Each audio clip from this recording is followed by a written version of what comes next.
Salamat po sa paghatod. Re? Tara na. Anduha na, gusto rin.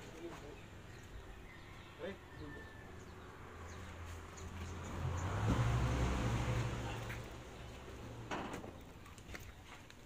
Ya? Gum-gum ni, gum-gum ni. Gam-gam.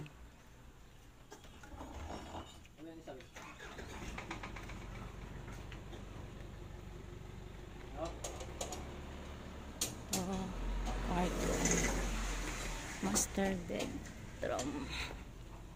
So, ito yung CR.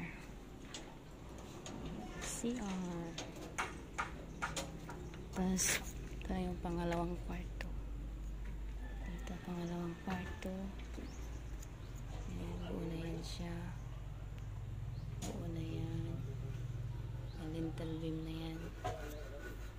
Tapos, ito, dining area. Ayan, naka-lintel beam din lahat yan. Ito, kusina, lababo. Tapos dito, ito yung common na CR sa loob pa rin. Common na CR dito. Tapos ito, back door. Then septic tank. Diri, septic tank. Ayan.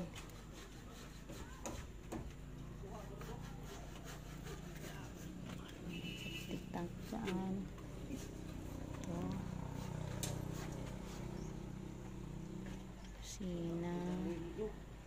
Then dito sala. Front door. Yan, front door. Ito sala. Sala dyan. Papunta rito. Living area. Then, ito yung front door, window. Then, dyan yung sa space na yan, dyan yung lamisa lalagay. Tapos, maglagay din kami dito ng minibar. Yung malit lang dito na side.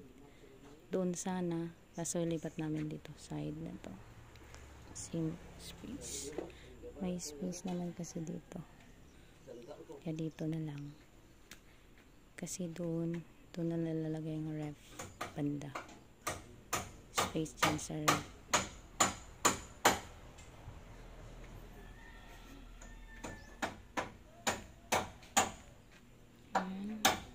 Malapit na sila. Magpaporma na lang sila para sa beam doon sa taas.